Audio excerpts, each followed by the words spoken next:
In 2013, I decided to meet my enemies. I was a 27-year-old award-winning documentary filmmaker and a proud feminist, and I was determined to expose the dark underbelly of the men's rights movement. At that point, all I knew of the men's rights movement was from what I read online, that it's a misogynistic hate group actively working against women's equality.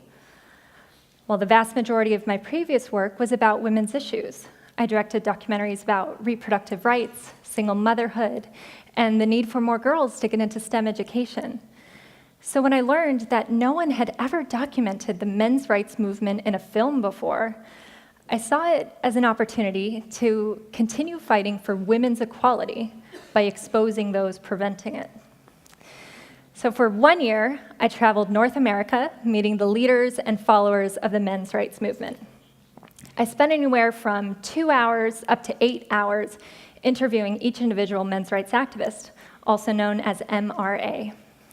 And I filmed 44 people total. And there's an important rule in documentary filmmaking. As an interviewer, you do not interrupt.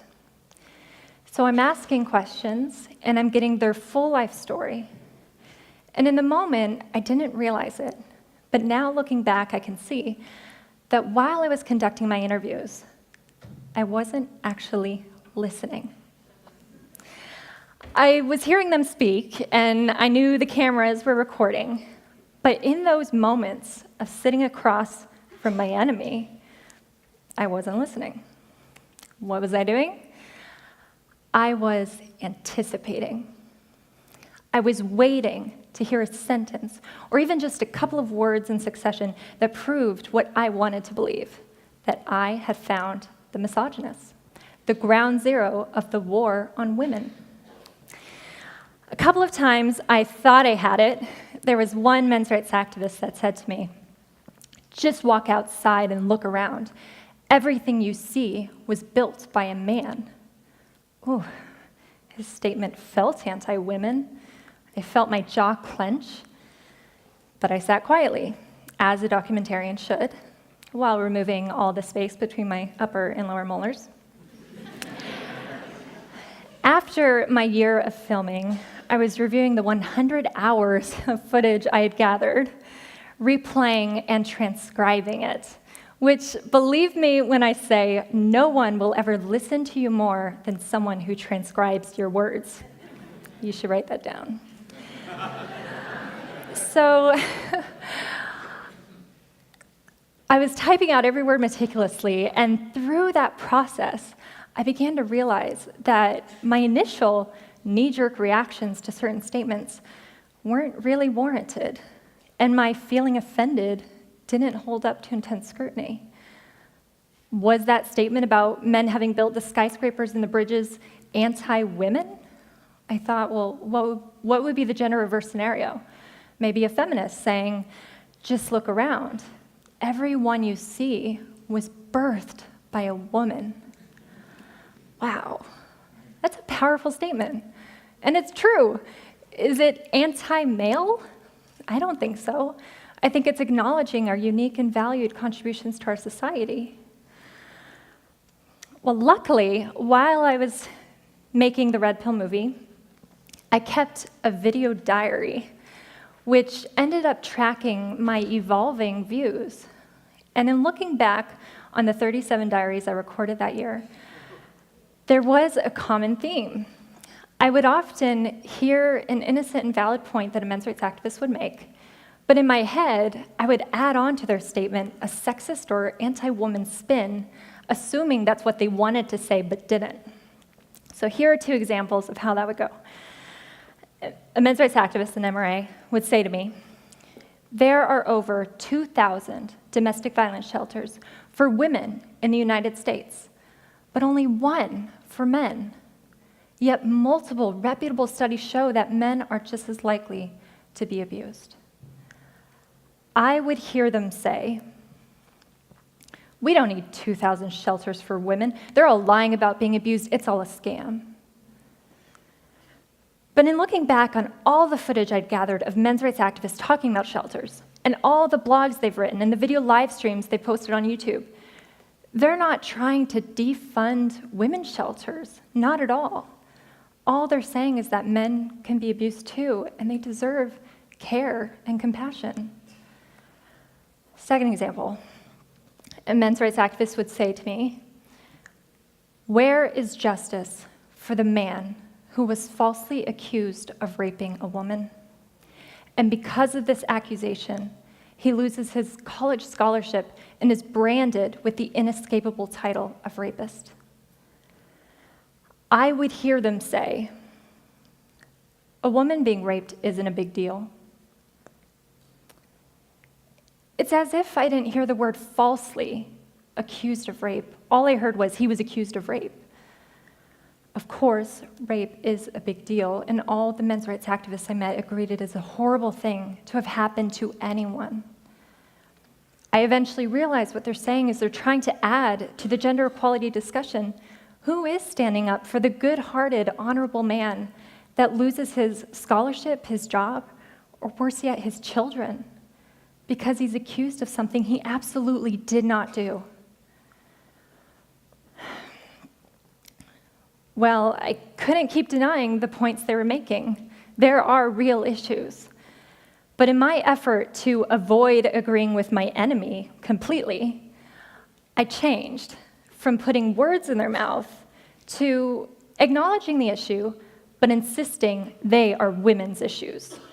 So here are two examples of how that would go. A men's rights activist would say to me, "Men are far more likely to lose their child in a custody battle." And I would counter, well, because women are unfairly expected to be the caretaker, it's discrimination against women that women get custody more often. Yeah. I'm not proud of that. Second example, an MRA would say to me, "Men are roughly 78% of all suicides throughout the world." And I would counter with, "But women attempt suicide more often. So ha." Ha? It's not a contest, but I kept making it into one. Why couldn't I simply learn about men's issues and have compassion for male victims without jumping at the opportunity to insist that women are the real victims? Well, after years of researching and fact-checking what the men's rights activists were telling me, there is no denying that there are many human rights issues that uniquely or disproportionately affect men. Paternity fraud uniquely affects men. The United States Selective Service, in the case of a draft, still uniquely affects men. Workplace deaths, disproportionately men. War deaths, overwhelmingly men. Suicide, overwhelmingly men.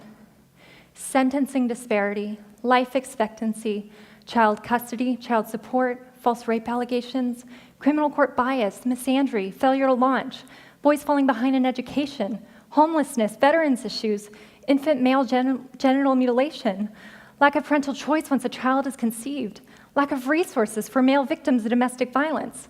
So many issues that are heartbreaking if you are the victim or you love someone who is the victim of any one of these issues. These are men's issues, and most people can't name one because they think, well, men have all the rights, they have all the power and privilege. But these issues deserve to be acknowledged. They deserve care, attention, and motivation for solutions.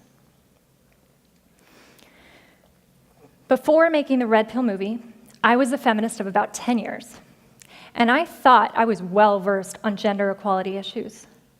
But it wasn't until I met men's rights activists that I finally started to consider the other side of the gender equality equation.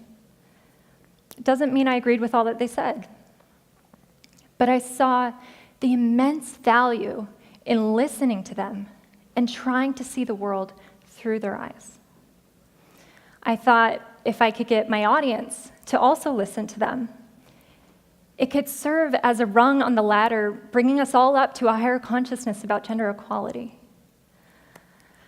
So in October 2016, the film was released in theaters, and articles and critic reviews started to roll in. And that's when I experienced how engaged the media is in groupthink around gender politics. And I learned a difficult lesson. When you start to humanize your enemy, you, in turn, may be dehumanized by your community. And that's what happened to me.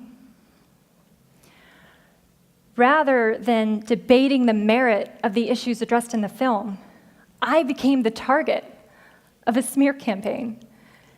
And people who had never seen the movie protested outside the theater doors, chanting that it was harmful to women. It certainly is not. But I understand their mindset. If I never made this movie and I heard that there was a documentary screening about men's rights activists that didn't show them as monsters, I too would have protested the screenings or at least signed the petitions to ban the film, because I was told that they were my enemy. I was told that men's rights activists were against women's equality. But all the men's rights activists I met support women's rights and are simply asking the question, why doesn't our society care about men's rights? Well, the greatest challenge I faced through this whole process, it wasn't the protests against my film, and it wasn't how I was treated by the mainstream media, even though it got pretty disgusting at times. The greatest challenge I faced was peeling back the layers of my own bias. It turns out I did meet my enemy while filming.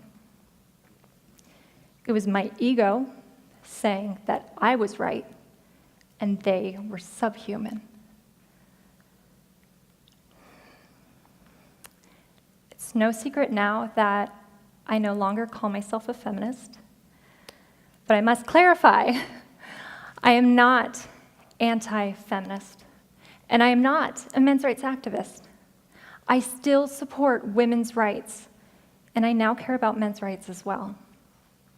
However, I believe if we want to honestly discuss gender equality, we need to invite all voices to the table. Yet this is not what is happening. Men's groups are continually vilified, falsely referred to as hate groups, and their voices are systematically silenced. Do I think either movement has all the answers? No. Men's rights activists are not without flaws, and neither are feminists. But if one group is being silenced, that's a problem for all of us. If I could give advice to anyone in our society at large, we have to stop expecting to be offended, and we have to start truly, openly, and sincerely listening. That will lead to a greater understanding of ourselves and others, having compassion for one another, working together towards solutions, because we all are in this together. And once we do that, we can finally heal from the inside out. But it has to start with listening. Thank you for listening.